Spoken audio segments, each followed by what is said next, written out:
نوح انسان رابع میں آخری حامل او رحمت للعالمین۔ اللہ تبارک و تعالیٰ نے بنی نوع انسان کے لیے اپنا آخری پیغام نازل کیا۔ انہ لقرآن کریم فی کتاب مکنون لا یمسہ الا المطہرون۔ اس قانون کی کتاب کو بغیر وضو کے ہاتھ لگانے کی بھی اجازت نہیں دی۔ یہ وہ کتاب ہے جو انسان کی دین دنیا اور دنیا و آخرت میں ہر طرح کی رہنمائی کرتی ہے۔ آج ہمارے زوال کا سب سے بڑا سبب یہ ہے کہ ہم اللہ سے دور ہو چکے ہیں۔ قرآن کو ہم نے طاق پر ہی نہیں تاکہ نسیاں پر رکھ دیا ہے۔ قرآن کو ہم بھول چکے ہیں، اگر کبھی پڑھتے ہیں تو صرف ثواب کی خاطر۔ میں مانتا ہوں اس کے ہر حرف پہ 10 نیکیاں ملتی ہیں، لیکن آپ نے کبھی غور کیا کہ آپ جو حرف پڑھ رہے ہیں، آپ جو لفظ پڑھ رہے ہیں، آپ جو آیت پڑھ رہے ہیں، کیا اس آیت کو، ان الفاظ کو آپ نے سمجھنے کی کوشش بھی کی ہے؟ قرآن کہہ رہا ہے لا یغتب بعضکم بعضا، کہ آپس میں ایک دوسرے کی غیبت مت کرو۔ ہم قرآن پڑھ بھی رہے ہوتے ہیں، اسی قرآن پہ ہاتھ رکھ کر دوسروں کی غیبت بھی کر رہے ہوتے ہیں۔ یہ قرآن پاک وہ قانون کی کتاب ہے جس کو اپنوں نے نہیں غیروں نے بھی مانا۔ بہت مشہور کالم نگار ہے غالباً عطاء اللہ کس مثال، ان کا میں نے ایک آرٹیکل پڑھا۔ وہ لکھتے ہیں کہ ضیاء الحق کے دور میں میں چائنا میں گیا، وہاں جس وزیر کے گھر میں میرا قیام تھا، میں نے الماری میں قرآن پاک دیکھا، کتابیں پڑھی تھی، میں کتابیں دیکھنے لگا تو ان میں قرآن پاک کی کتاب پڑھی تھی۔ میں نے اس وزیر سے پوچھا یہ ہمارے مذہب کی کتاب ہے، آپ لوگ اسے مانتے نہیں ہیں، آپ نے اس کو ادھر کیوں رکھا ہوا ہے؟ وہ وزیر کہنے لگا یہ دنیا کے قانون کی سب سے بہترین کتاب ہے، ہم قوانین بنانے کے لیے اس سے مدد لیتے ہیں۔ جو میں نے آیات آپ کے سامنے پڑھی، قل هل ننبئکم بالاخسرین اعمالا، اللہ تعالیٰ کہتا ہے کہ میں تمہیں بتا دوں اعمال کے لحاظ سے گھاٹے میں کون ہے۔ ہم مختلف قسم کے اعمال کرتے ہیں، مختلف قسم کے کام کرتے ہیں، اچھے بھی کرتے ہیں، برے بھی کرتے ہیں، عبادت بھی کرتے ہیں اور دنیا کے کام بھی کرتے ہیں۔ قل هل ننبئکم بالاخسرین اعمالا، میں تم کو متنبع نہ کر دوں کہ اعمال کے لحاظ سے گھاٹے میں کون ہے؟ الذین ضل سعیہم فی الحیاۃ الدنیا وہم یحسبون انہم یحسنون صنعا۔ جو بات نص قطعی کہتے ہیں کہ آیت ہم پڑھ رہے ہیں، اس کا ترجمہ جو ہے وہ صاف الفاظ میں پکار کے ایک قانون ہم کو بتا رہا ہے۔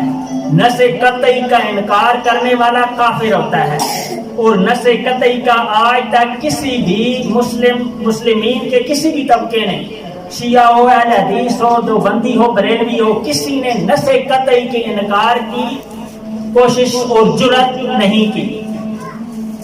هل ننبئکم بالاخسرین اعمالا، میں تم کو نہ بتاؤں کہ اعمال کے لحاظ سے گھاٹے میں کون ہے؟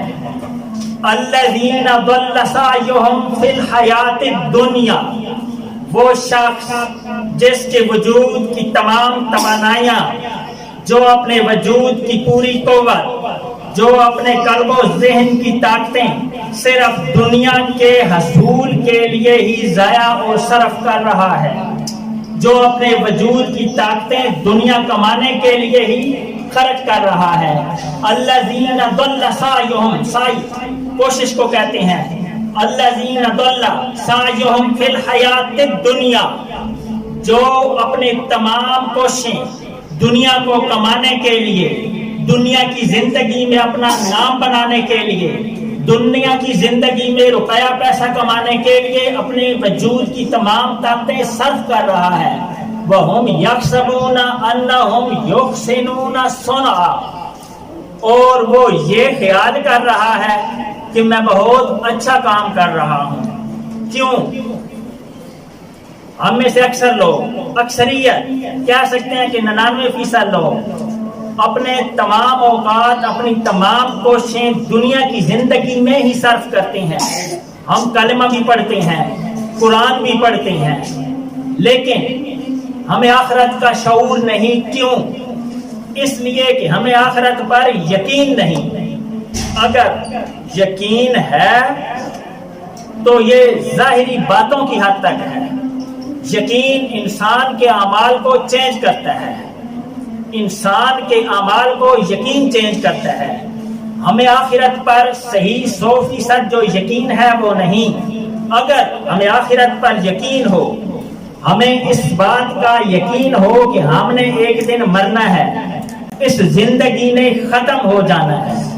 امام غزالی رحمۃ اللہ تعالی علیہ ایک جگہ پر لکھتے ہیں، آخرت سونے کی ہے، دنیا ایک ٹھیکری ہے، دنیا ایک ٹھیکری ہے، آخرت سونے کی ہے۔ اگر آخرت ٹھیکری ہوتی، آخرت ٹھیکری ہوتی، دنیا سونے کی ہوتی، کوئی بھی عقل مند شخص کبھی بھی دنیا کو سونے کو پسند نہ کرتا، آخرت کی ٹھیکری کو پسند کر لیتا کہ وہ باقی رہنے والی ہے، دنیا کے سونے کو رد کر لیتا کہ اس نے ختم ہو جانا ہے۔ آج ہم دیکھتے ہیں کہ آخرت سونا ہے۔ کبھی آپ نے سوچا مرنے کے بعد جو زندگی عطا ہوگی اس زندگی نے کبھی ختم نہیں ہونا، اس زندگی نے کبھی ختم نہیں ہونا۔ قیامت کے دن ہم لوگ کہیں گے کہ ہم دنیا میں ایک دن یا اس سے بھی کم وقت میں رہے۔ قیامت کے دن ہر شخص یہ کہے گا، ہر شخص اس دن پچھتائے گا، وَيَقُولُ الْكَافِرُ يَا لَيْتَنِي مِتُّ تُرَابًا، اس دن کافر کہے گا اے کاش میں مر گیا ہوتا اور مر کر مٹی ہو گیا ہوتا، آج دوبارہ زندہ نہ کیا جاتا۔ کیوں؟ اس لیے کہ آخرت کی زندگی ہمیشہ ہم نے زندہ رہنا ہے، اور یہ زندگی جس نے فنا ہو جانا ہے، اس میں ہم رات دن ایک کرتے ہیں۔ ہمارے جو نوجوان اعلیٰ مقاصد جنہوں نے دل میں رکھی ہیں وہ کیا کہتے ہیں؟ آج کل ایک بہت جملہ عام ہے کہ خواب ہونا چاہیے، ہر انسان کے اندر ایک خواب ہونا چاہیے، اس کی تعبیر ہونی چاہیے۔ فلاں شخص نے فیکٹری بنائی، وہ غریب تھا لیکن اس نے ذہن میں خواب پال رکھا تھا، ٹھیک ہے، فلاں شخص اس عہدے پر پہنچا، اس نے خواب پال رکھا تھا، ٹھیک ہے۔ کسی بھی مقصد کے لیے خواب ضروری ہے، خواب کے بغیر آپ اس مقصد تک نہیں پہنچ سکتے۔ لیکن یہ یاد رکھیں، جب انسان مرتا ہے، جب یہ آنکھیں بند ہوتی ہیں، یہ خواب ختم ہو جاتا ہے۔ یہ دنیا کی زندگی ایک خواب ہے، ایک خواب کی طرح خیال ہے۔ قرآن پاک نے اس کو کہا ہے کہ لم تغن بالامس، یہ زندگی ختم ہونے کے بعد ایسی ہو جاتی ہے جیسے کہ کل کو موجود ہی نہیں تھی۔ ہم دنیا میں جو بھی لذتیں حاصل کرتے ہیں، جو بھی نام کماتے ہیں، جو بھی عہدے کماتے ہیں، جو بھی رتبے کماتے ہیں، وہ ایسے ہو جاتے ہیں جیسے کہ کل کو موجود ہی نہیں تھی۔ اور جب آنکھ کھلتی ہے تو وہاں ایک نیا دفتر کھلتا ہے، ایک نیا عالم ہوتا ہے، اس عالم کے اپنے قوانین ہیں، ہم نے اس عالم کو نہیں دیکھا، لیکن قیامت تک جو ہمیں قانون کی کتاب دی گئی ہے وہ ہمیں بتاتی ہے کہ یہ کتاب ہدی للمتقین، متقین کے لیے ہدایت ہے۔ متقین وہ ہوتے ہیں جو غیب پر، الذین یؤمنون بالغیب، جو غیب پر ایمان رکھتے ہیں۔ ہمارا غیب پر ایمان ہے کہ وہ دنیا آخرت وہ ہمیشہ کی دنیا ہے، یہ ہمیں قرآن نے بتایا، یہ ہمیں صاحب قرآن نے بتایا کہ آخرت کی زندگی کبھی ختم نہیں ہوگی۔ دنیا کی جو زندگی ختم ہونے والی ہے، اس کے لیے ہم ساری رات جاگتے ہیں، اپنی کتابیں پڑھتے ہیں، اپنی تعلیم حاصل کرتے ہیں، زندگی کا بہترین حصہ پہلے تقریباً 25 سال ہم اس دنیا کا علوم حاصل کرنے کے لیے صرف کر دیتے ہیں، اور ہم یہ سمجھ رہے ہوتے ہیں کہ ہم بہت اچھا کام کر رہے ہیں۔ نہیں دوستو، جس اولاد کے لیے ہم کماتے ہیں وہ اولاد زیادہ سے زیادہ ہمیں 1 سال تک یاد رکھتی ہے، یا شاید اس سے بھی کم۔ جب ہم مر جاتے ہیں، قبریں تک مٹ جاتی ہیں، 2-4 نسلوں کے بعد شاید آپ اور ہم کو اپنے پردادا یا اس کے باپ کی قبر تک یاد نہ ہو۔ یہ دنیا، اس کی قرآن پاک نے بے شمار جگہ پر مذمت کی ہے کہ جس دنیا کی زندگی کے لیے تم اتنی محنت کر رہے ہو، یہ ایک لمحے میں ختم ہو جائے گی، اور جب ہم ختم ہوں گے اس کے بعد یہ نہیں کہ قیامت کو آخرت شروع ہوگی۔ جو مر جاتا ہے سمجھے اس کی قیامت شروع ہو گئی، سمجھے اس کا حساب، اس کی آخرت شروع ہو گئی۔ الذین ضل سعیہم فی الحیاۃ الدنیا، جس کی تمام کوشش، جس کی توانائی کا ایک ایک قطرہ دنیا کو کمانے کے لیے صرف ہو رہا ہے، وَهُمْ يَحْسَبُونَ أَنَّهُمْ يُحْسِنُونَ صُنْعًا، اور وہ یہ سمجھ رہا ہے کہ میں بہت اچھا کام کر رہا ہوں۔ أُولَٰئِكَ الَّذِينَ كَفَرُوا بِآيَاتِ رَبِّهِمْ، یہ وہ لوگ ہیں، أُولَٰئِكَ الَّذِينَ كَفَرُوا بِآيَاتِ رَبِّهِمْ، یہ وہ لوگ ہیں جنہوں نے اپنے پروردگار کی آیات کا انکار کیا، وَلِقَائِهِ، اور اس سے ملاقات کا انکار کیا۔ آپ بتائیں نا، ایک شخص اگر دل سے مانتا ہو کہ میں نے مر جانا ہے، یہ چند لمحوں کی زندگی اس نے ختم ہو جانا ہے، اس زندگی نے ختم ہو جانا ہے، اور ہمیشہ ہمیشہ کی جو زندگی ہے، جس زندگی نے ختم ہو جانا ہے، جو چند لمحوں کی زندگی ہے، قیامت کے دن جس زندگی کے بارے میں ہم کہیں گے کہ ہم ایک دن اس دنیا میں رہے، اس کے لیے ہم راتوں کو جاگیں، مہینوں کے حساب، سالوں کے حساب، اس کے لیے ہم محنت کریں، انتہائی محنت کریں، اپنی تمام توانائیاں اس زندگی کے لیے کھپا دیں، اس زندگی کے لیے۔ اور آخرت کی زندگی جو ہمیشہ کی زندگی ہے، جس پہ جنت اور دوزخ اور اعمال کی جزا و سزا کا دار و مدار ہے، اس کے لیے ہم کچھ بھی نہ کریں، یہ کیسا یقین ہے؟ یقین انسان کے اعمال کا آئینہ دار ہوتا ہے۔ ایمان اور یقین ایک چیز کے 2 نام ہیں۔ مرنے کے بعد یہ کہہ دینا کہ اللہ ایمان نصیب کرے، یہ کوئی دعا نہیں ہے۔ ایمان زندگی میں حاصل کیا جاتا ہے، مرنے کے بعد ایمان کا باب ختم ہو جاتا ہے۔ جو ایمان آپ نے حاصل کر لیا وہ زندگی میں، ایمان یقین کو کہتے ہیں، ایمان یقین کو کہتے ہیں، جس کا یقین ہے کہ اس کائنات کا خالق اللہ تبارک و تعالی ہے، وہ انسانوں پر اتنا مہربان ہے جتنا ایک ماں اپنے بچے پر مہربان ہوتی ہے، اس سے 70 گنا زیادہ اللہ تبارک و تعالی ہم پر مہربان ہے۔ اللہ 70 گنا زیادہ ہم پر مہربان ہے۔ وہ جو کچھ بھی ہمارے ساتھ کر رہا ہے اسی میں ہماری بھلائی ہے۔ بعض اوقات بعض چیزیں ایسی ہوتی ہیں جن میں بھلائی محسوس نہیں ہوتی، لیکن حقیقتاً وہ مکمل بھلائی ہوتی ہے۔ الذین یؤمنون بالغیب، ہمیں نبی الغیب صلی اللہ تعالی علیہ وسلم نے یہ باتیں بتائی ہیں اور ہم اس غیب پر یقین رکھتے ہیں۔ الذین ضل سعیہم فی الحیاۃ الدنیا وہم یحسبون انہم یحسنون صنعا اولئک الذین کفروا بآیاتہ۔ اللہ تعالیٰ کہہ رہا ہے کہ یہ وہ لوگ ہیں جنہوں نے میری آیات کا اور آخرت کا انکار کیا۔ اس میں مسلمان اور کافر کی کوئی تمیز نہیں کہ یہ کفار کے لیے، یہ مکی آیات ہیں، اور مکی آیات جو ہیں اس زمانے میں یہود و نصارہ سے ابھی خطاب نہیں ہوا تھا قرآن کا، یہ مسلمانوں سے خطاب ہے ویسے۔ وَلِقَائِهِ فَحَبِطَتْ أَعْمَالُهُمْ فَلَا نُقِيمُ لَهُمْ يَوْمَ الْقِيَامَةِ وَزْنًا فَحَبِطَتْ أَعْمَالُهُمْ، ان کے اعمال ضائع کر دیے جائیں گے۔ دنیا کا عمل جب آنکھ بند ہوتی ہے سب اعمال ضائع ہو جاتے ہیں۔ فلا نقیم لہم یوم القیامت وزنا، اور قیامت کے دن ان کے لیے میزان قائم نہیں کی جائے گی۔ کیوں؟ اس لیے کہ ان کے اعمال دنیا میں ہی ضائع کر دیے گئے۔ جب اعمال ادھر ہی ختم ہو گیا، تھا اس نے کوئی نمازیں پڑھی، تھا اس نے کوئی حج کیا، کوئی بھی اس نے عبادت کی، اس کا دنیا میں ہی ضائع کر دیا گیا۔ کیوں؟ اس لیے کہ اس نے اپنی ساری زندگی آخرت کے لیے کوئی چیز نہیں بھیجی، اس کے اعمال میں وہ چیز نہیں تھی، یقین اور ایمان کی وہ کیفیت نہیں تھی جو اعمال کو باقیات و صالحات بناتی ہیں۔ باقیات و صالحات یعنی ہمیشہ رہنے والی نیکیاں۔ ہمیشہ رہنے والی نیکیوں کی پہلی بنیاد کیا ہے؟ تقوی۔ قد افلح من تزکا، وہ کامیاب ہو گیا جس نے اپنا تزکیہ کر لیا، جس نے اپنے آپ کو پاک کر لیا، وہ کامیاب ہو گیا۔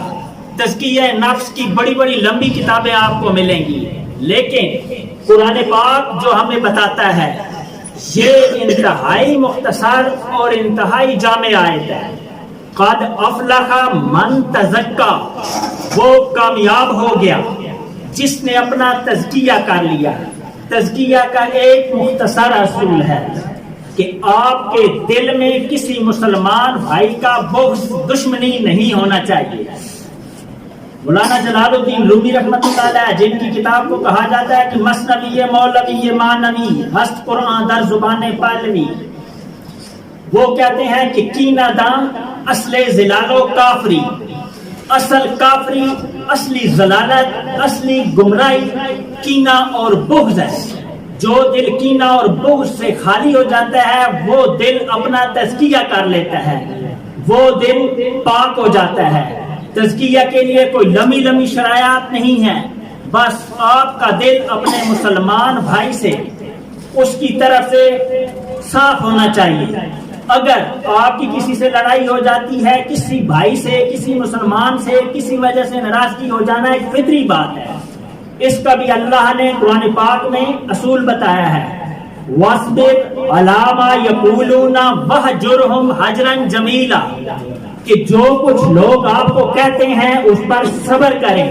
وَاهْجُرْهُمْ حَجْرًا جَمِيلًا، اس سے الگ ہو جائیں لیکن حجر جمیل، خوبصورت طریقے سے، آسان طریقے سے۔ بھائی میرے خیالات تم سے نہیں ملتے یار، میرا اور تمہارا ساتھ چلنا مشکل ہے، مجھے افسوس ہے کہ ہم اکٹھے نہیں چل سکتے، ویری سوری، آپ اپنے حال پہ خوش، مجھے میرے حال پہ چھوڑ دیں۔ اگر کسی سے علیحدہ ہونا چاہتے ہیں، انسان عموماً لڑ بھیڑ کر علیحدہ ہوتا ہے، لیکن قرآن پاک ہمیں بتاتا ہے جب کسی سے الگ ہو حجر جمیل، وَاصْبِرْ عَلَىٰ مَا يَقُولُونَ وَاهْجُرْهُمْ حَجْرًا جَمِيلًا، آسان طریقے سے الگ ہو جائیے۔ یہی تقویٰ ہے، یہی متقین ہیں جن کا آخرت پر یقین ہوتا ہے، جو اپنے دلوں کو مسلمان بھائیوں کے بغض اور کینے سے پاک اور صاف رکھتے ہیں۔ اب پہلی منزل یہ ہے قد افلح من تزکا، وہ فلاح پا گیا۔ فلاح کا معنی کامیابی کیا جاتا ہے، لیکن کامیابی اس کامیابی کو کہتے ہیں جو دنیا کی کامیابی ہے، جبکہ فلاح کا لفظ اس کامیابی کا احاطہ کرتا ہے جو دنیا کی بھی کامیابی ہے اور آخرت کی بھی کامیابی ہے۔ مولانا جلال الدین رومی رحمۃ اللہ علیہ کہتے ہیں آخرت کا تار عشرت نا امور، کہ اے انسان تو آخرت کو ایک اونٹوں کی قطار سمجھ، آخرت کو اونٹوں کی قطار سمجھ۔ اونٹوں کی جو مینگنیاں ہیں وہ دنیا ہے، اگر تو نے قطار کو پکڑ لیا، مینگنیاں تیری ہیں، تیری ملکیت ہے، کیونکہ اونٹوں کو تم نے حاصل کر لیا۔ اگر تو مینگنیاں اکٹھی کرنے میں لگ گیا تو اونٹ تیرے نہیں ہوں گے۔ جس کو آخرت کی دولتیں ملتی ہیں اس کو اللہ تعالیٰ دنیا اس کے قدموں میں ڈھیر کر دیتا ہے، دنیا کو اس کے قدموں میں جھکا دیتا ہے۔ قد افلح من تزکا، وہ کامیاب ہو گیا جس نے اپنا تزکیہ کر لیا۔ وَذَكَرَ اسْمَ رَبِّهِ فَصَلَّى، اگلی بات ہے کہ وہ اپنا اللہ کا ذکر کرتا رہا۔ اللہ نے قرآن پاک میں ذکر کی اتنی سخت تاکید کی آپ سوچ بھی نہیں سکتے۔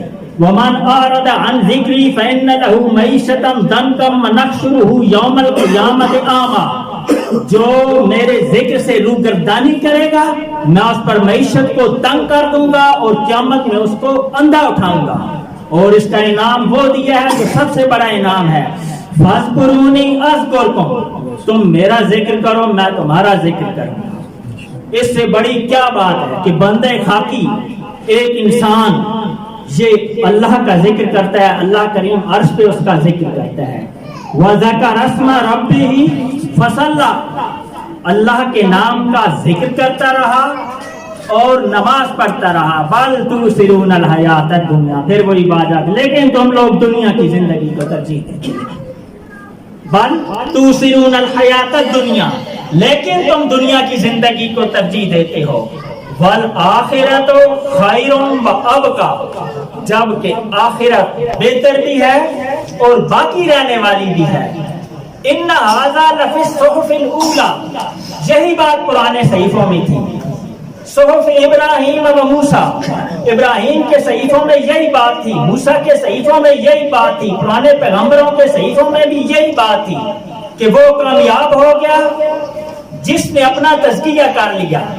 اللہ کے نام کا ذکر کرتا رہا، نماز پڑھتا رہا، کامیاب وہ ہو گیا، دین اور دنیا کی کامیابیاں اسی کو ملی، دین اور دنیا کی کامیابی کے لیے یہ تینوں چیزیں ہیں، تزکیہ، ذکر اور نماز، بل تؤثرون الحیات الدنیا، لیکن تم لوگ دنیا کی زندگی کو ترجیح دیتے ہو۔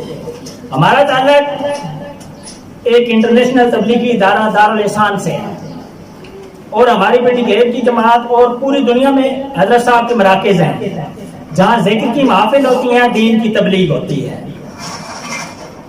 تو ہمیں 3-4 مہینے پہلے یہ نصیحت کی گئی اور ڈیوٹی لگائی گئی کہ آپ تمام مساجد میں مغرب کے بعد پروگرام کریں۔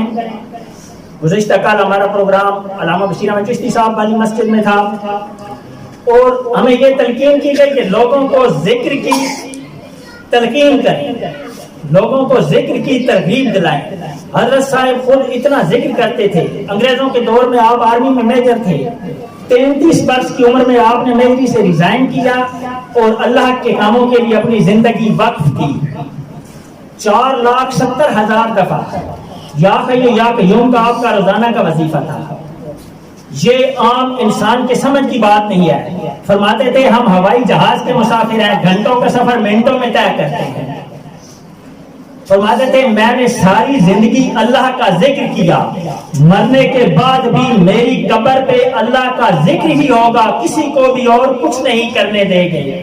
19 جنوری 1997 میں آپ کا وصال ہوگا، آج تک آپ جائیں ان کی قبر پہ، آپ کو صبح سے شام تک ذکر کے لیے جماعتیں بیٹھی ہیں، ذکر ہو رہا ہے اور کسی قسم کی کوئی خرافات وہاں نہیں ہو رہی۔ ہمیں یہ ڈیوٹی ہماری لگائی گئی کہ مساجد میں جائیں، لوگوں کو ذکر کی ترغیب دیں۔ کوئی گھر ایسا نہیں ہے جہاں 3 وقت کھانا نہ پکتا ہو، آپ لوگ 2 دفعہ کم از کم ضرور کھانے کے بعد اللہ کا ذکر کریں، یہ نہیں کہ کوئی لمبی چوڑی محفل کریں، کھانا کھا کر 10 منٹ سبحان اللہ الحمدللہ کوئی سا درود پاک، بیوی کو ساتھ بٹھائیں، بچوں کو، بھائیوں کو، جو بھی گھر کے 2 4 5 6 آدمی ہیں ان کو بٹھائیں اور ان کے ساتھ اللہ کا ذکر کریں۔ یہ دنیا کی جو آگ لگی ہوئی ہے، یہ حرص و ہوس کی جو آگ لگی ہوئی ہے، یہ اللہ کے ذکر کے بغیر ٹھنڈی نہیں ہو سکتی۔ اللہ سے ذکر کا، اللہ سے رابطے کا طریقہ ذکر کے علاوہ کوئی بھی نہیں۔ سرکار فرماتے ہیں کہ اللہ کی معرفت، ذکر اور صرف ذکر، یہی معرفت کا سب معمول ہے۔